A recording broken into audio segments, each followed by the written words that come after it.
oui, l'industrie, c'est vrai que c'est le secteur qui pollue le plus par rapport au développement durable. C'est ce qui se dit, c'est ce que tout le monde pense et c'est ce qui est vrai aussi parce que c'est vrai que tout ce qui est des coûts de production, tout ce qui est, quand on produit quoi que ce soit, faut forcément ne serait-ce que de l'électricité pour faire tourner des machines, voilà. Et puis des fois, faut brûler des matériaux extrêmement polluants, faut utiliser l'uranium, voilà.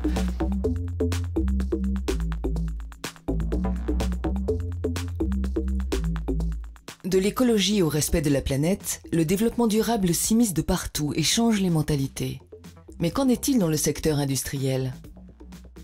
Longtemps mise en cause dans la destruction des ressources de la planète, cette industrie s'adapte et intègre petit à petit le développement durable avec ses 3 piliers fondamentaux: la dimension environnementale, la dimension économique et la dimension sociale. Mais est-ce que ce concept est subi ou au contraire est une source de croissance?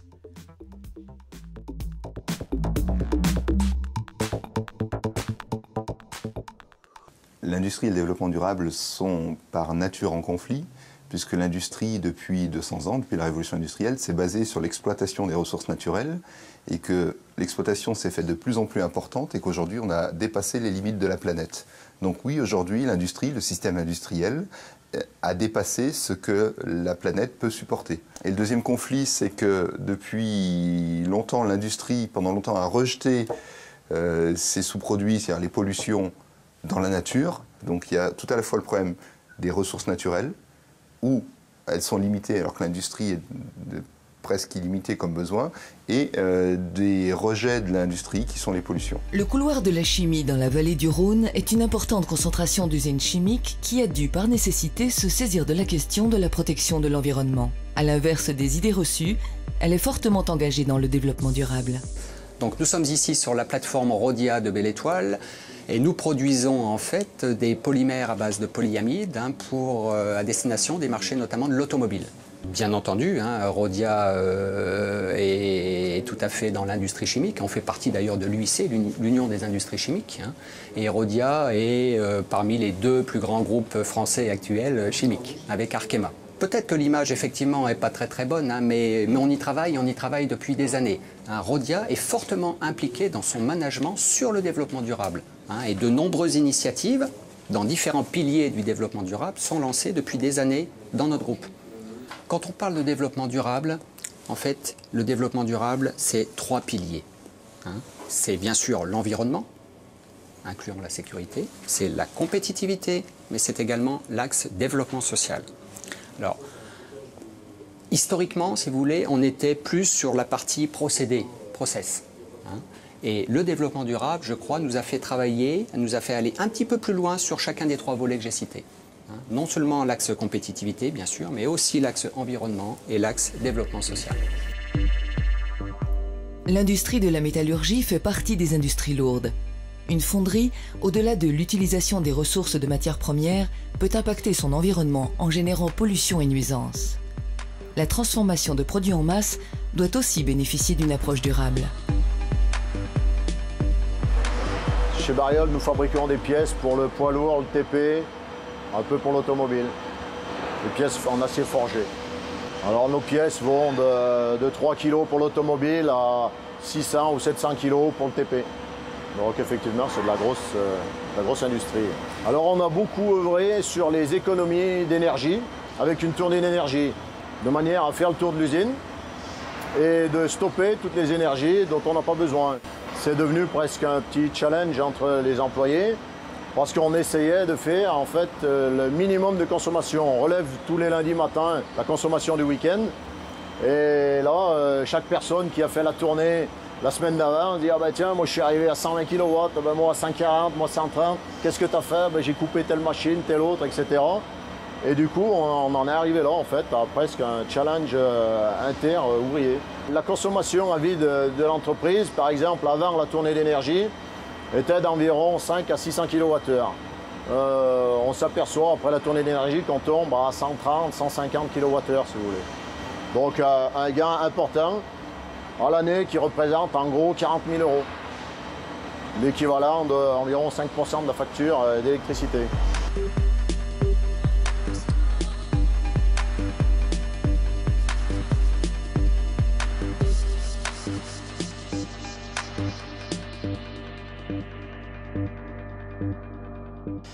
Le concept développement durable et industrie, à mon avis, peuvent ne pas se poser si on voit ça d'une façon un peu plus l'intérêt qu'a l'industrie pour pouvoir aller vers le développement durable.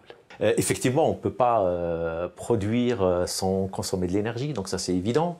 Mais si on produit en consommant une énergie, j'allais dire entre guillemets verte, une énergie renouvelable, le problème ne se pose pas. Donc c'est pour ça que globalement, actuellement, tel qu'on produit, on ne peut pas produire sans consommer de l'énergie et sans polluer, mais sauf que la pollution, s'il y a des fumées, on doit les traiter. Donc on ne les jette pas comme ça, donc il y a des normes qui ont évolué, etc.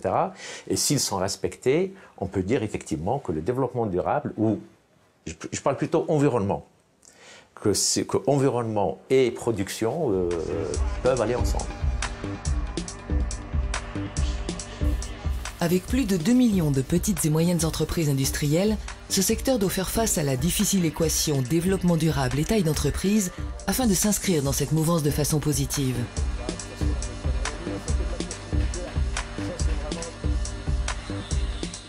Ouais, l'industrie, c'est toujours les plus gros pollueurs qui mettent leurs déchets dans les rivières.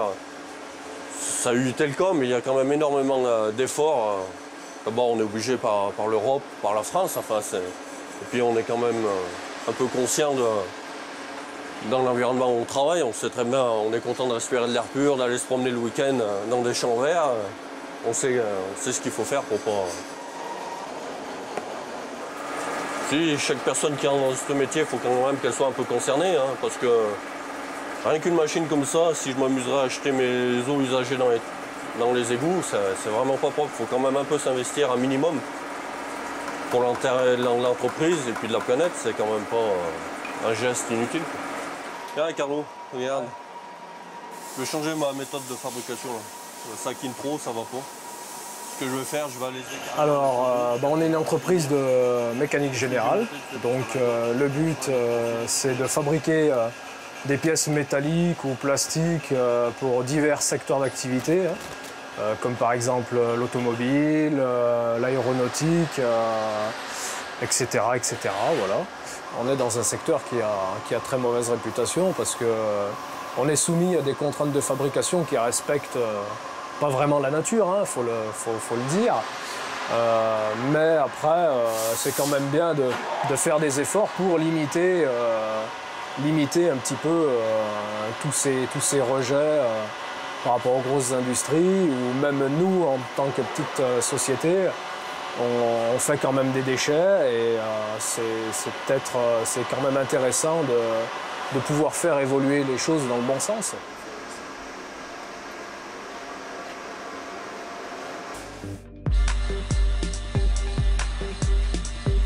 Cette prise de conscience passe aussi par la formation des salariés.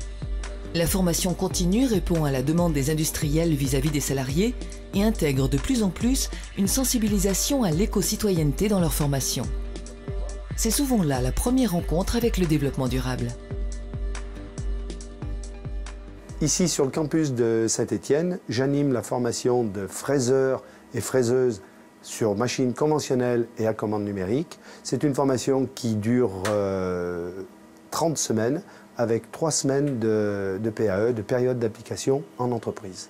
J'ai introduit ces actions par rapport au développement durable parce qu'elles font partie intégrante du comportement éco-citoyen. Les entreprises gèrent ça peut-être à un niveau un peu supérieur, ne développent peut-être pas vraiment le fond du développement durable, mais c'est une mission qui commence je dirais, à s'imposer pour les entreprises au niveau des dirigeants. Ils ont, je dirais, une attitude responsable par rapport à ça. Donc ici, Dominique, tu vois, il y a 2 bennes à déchets, une à copeaux et une à ferraille. Donc on va mettre les copeaux dans la benne à copeaux. Alors on fait attention, on se protège, on l'attrape à tous les deux et on la vide.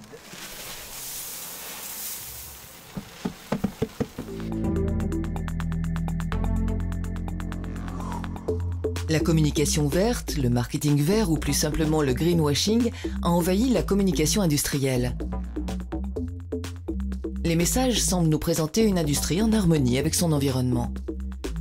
Cette communication cache souvent les efforts bien superficiels de la grande industrie française. Mais ce greenwashing pourrait au final desservir ses communicants et avoir l'effet inverse.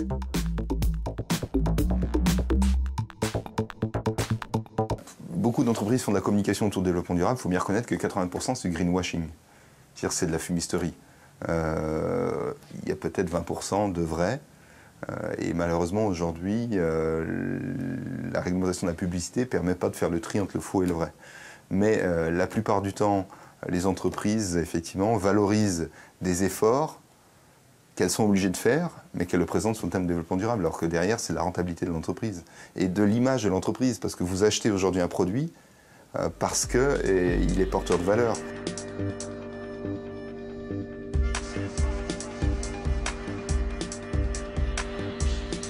Alors on communique beaucoup, effectivement. Ce qui nous intéresse surtout, c'est la façon dont on va dérouler notre démarche développement durable sur les sites industriels. Et pour ma part, moi je suis en charge du déploiement de cette politique ou cette démarche développement durable sur l'ensemble des sites industriels de Rhodia. Alors dans le domaine de la communication, nous faisons attention de ne pas faire de la communication marketing vert, ce qu'on appelle le greenwashing. Ce qui nous intéresse en priorité, c'est des actions concrètes sur le terrain dans le domaine du développement durable. Effectivement, ce qui est intéressant, c'est de voir que peut-être il y a eu une communication poussée au travers de démarches plus ou moins vertueuse, on va dire, d'un certain nombre de grandes entreprises françaises. Pour autant, cette démarche enclenchée est irréversible. C'est-à-dire que maintenant, elle oblige les entreprises à se mettre en ordre de marche et à faire ce qu'elles écrivent.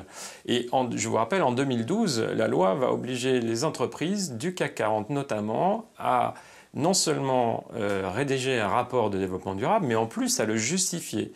Ils seront audités sur leur justification. Et donc, à partir de ce moment-là, le greenwashing, comme vous dites, va être beaucoup moins facile à faire, on va dire, pour ces entreprises. Oui, c'est un rôle politique. Ouais. Enfin, je pense que les politiques doivent faire, doivent mettre les points sur les i de ce côté-là, en fait, et proposer quelque chose pour réglementer. Oui, il faut qu'il y ait les deux. Il faut qu'il y ait d'un côté les politiques et de l'autre côté les industriels. Je pense qu'il faut que tout le monde travaille ensemble. Ça, c'est mon point de vue. Ouais, on va aller manger. La réglementation, à ne pas confondre avec les normes, gère tant bien que mal les évolutions pour inscrire le développement durable de plus en plus profondément dans les pratiques industrielles. Mais elles sont aussi source de progrès et de croissance pour qui sait s'en servir.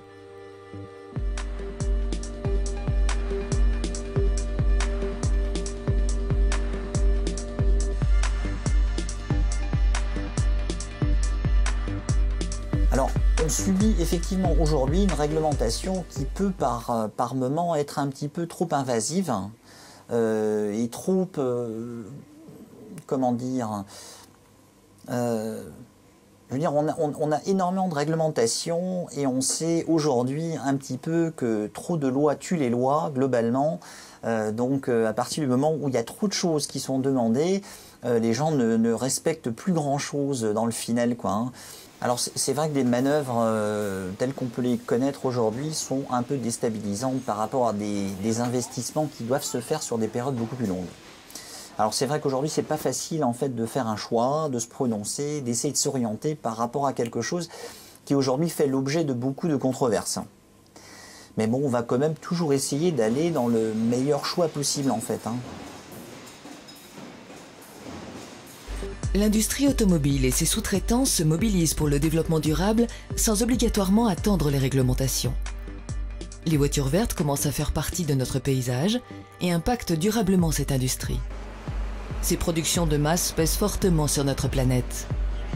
Donc ici vous êtes dans la société Jitect Automotive Dijon-Saint-Étienne et sur le site de Saint-Étienne, qui est une entreprise qui fait des composants pour l'automobile.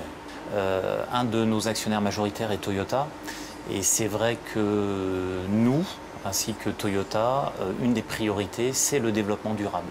Alors au sujet des réglementations, c'est jamais facile quand nous on a un petit site comme le nôtre, on a l'avantage d'être un groupe, Donc ce qu'on fait, ce qu'on appelle, c'est de la veille réglementaire. C'est-à-dire qu'en fait, on est toujours en alerte sur l'évolution de la réglementation, pas forcément à court terme, mais aussi à moyen terme pour anticiper la réglementation. Alors c'est clair que ça nous oblige des fois à investir quand on ne le souhaiterait pas, mais quand on regarde a posteriori, on se rend compte que en fait, ça nous permet de beaucoup progresser et d'aller beaucoup plus loin en fait. Donc il y a un côté très positif, même s'il est contraignant. Lorsque le gouvernement a mis en place le Grenelle, il y a une méthode qui était une véritable nouveauté et qu'il faut saluer. C'est-à-dire mettre à la même table les industriels, les pouvoirs publics et les associations, que ce soit les associations de protection de la nature ou les associations de consommateurs, c'est-à-dire la société civile. Ça se fait dans les pays nordiques, par exemple, ça ne se fait pas en France. Donc c'était une véritable nouveauté et qui a produit beaucoup de choses. Aujourd'hui, il y a plus de 200 décrets qui sont en attente pour décliner le Grenelle. Le problème, c'est que dans l'état d'esprit du gouvernement, le Grenelle n'était pas durable. C'est-à-dire que très vite, alors même que les industriels qui avaient joué le jeu avaient fait des propositions, le gouvernement a tourné la page en disant bon, la communication électorale écolo, ça marche pas pour le gouvernement, donc on va passer à autre chose. Et ce sont même les industriels qui ont dit au gouvernement, maintenant ça suffit, vous nous avez fait bosser 6 mois sur un truc, ça a été compliqué, on s'est engueulé, on a trouvé des accords, alors maintenant qu'on a travaillé 6 mois, s'il vous plaît, mettez-le en œuvre parce que vous foutez de nous.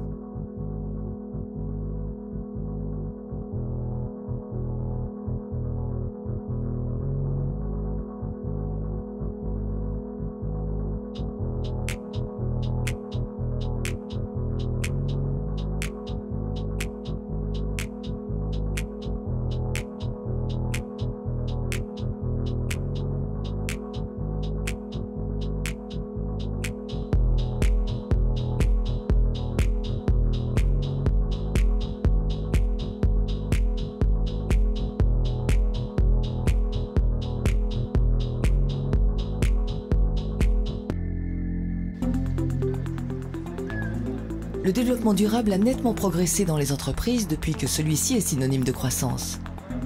Le pilier économique est souvent le moteur de son développement et de sa pérennité.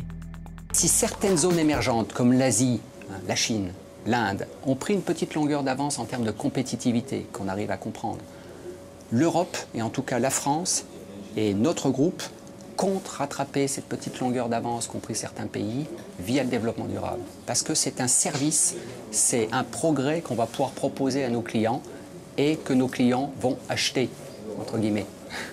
Le marché évolue et la conscience, on va dire, sociétale évolue et vous impose par moment le développement de produits parce qu'en face, le consommateur attend ce produit-là.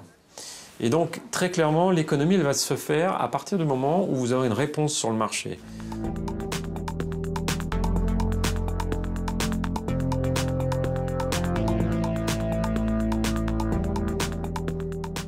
Oui, je pense que le développement durable peut être une source de profit pour les entreprises parce que je pense qu'on arrivera un jour à trouver un compromis entre économie, environnement, etc. Et pas seulement dire je produis, mais là je produis tout en respectant l'environnement et le développement durable si vous voulez, et tout en faisant rentrer, j'allais dire, de l'argent, je le parle comme ça.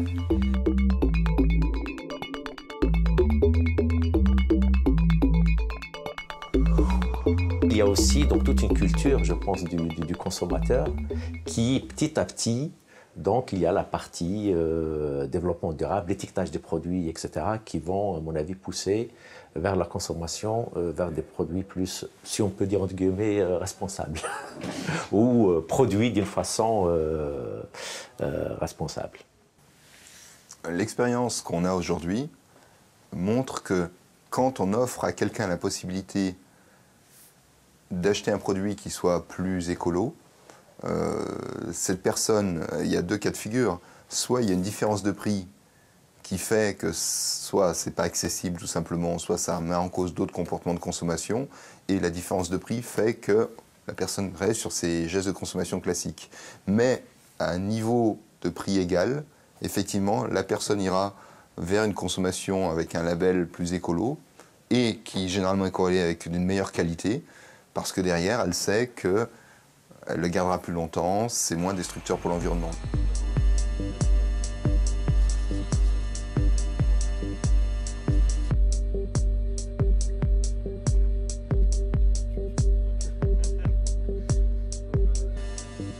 L'industrie, quand on y bosse depuis 40 ans, justement, ils vont pas aller dans cette évolution-là. Enfin, ils vont pas se dire, ah, bah, si on faisait ça pour que ça soit mieux pour la planète. Non, mais c'est aléatoire, de toute façon ça va dépendre de l'entreprise, déjà du cadre de vie dans lequel tu t'arrives dans cette entreprise.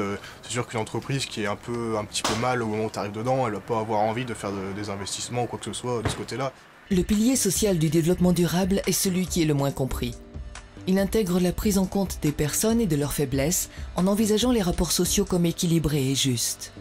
Fréquemment laissé de côté, il est pourtant le vecteur de réussite pour que le changement perdure.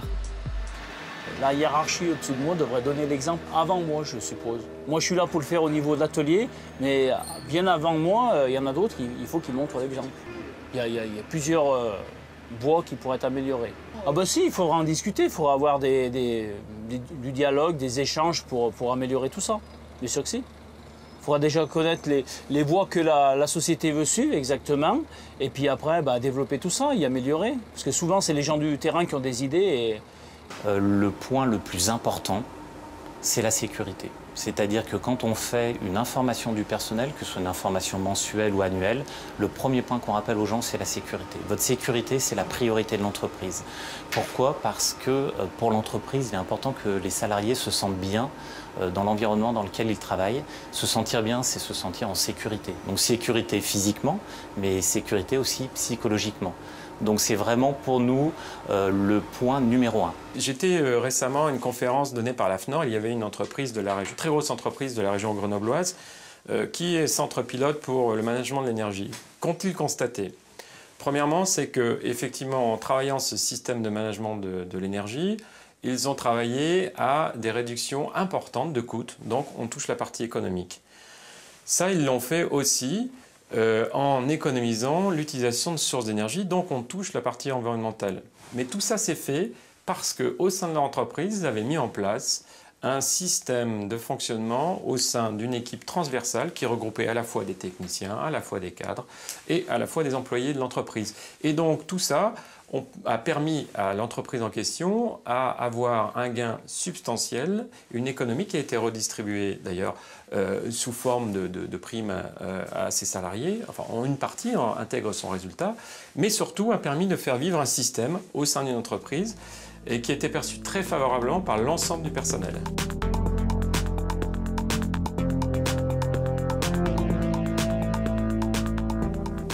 Une des questions les plus difficiles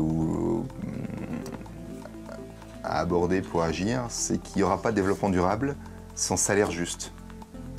Parce que si les salariés sont sous-payés, déjà, ils ne seront pas attachés à la progression de leur entreprise, donc ils ne participeront pas à l'amélioration de leur entreprise, et en plus, ils n'auront pas les moyens d'acheter des produits qui soient produits dans des conditions je dirais, sociales et équitables et écologiques correctes.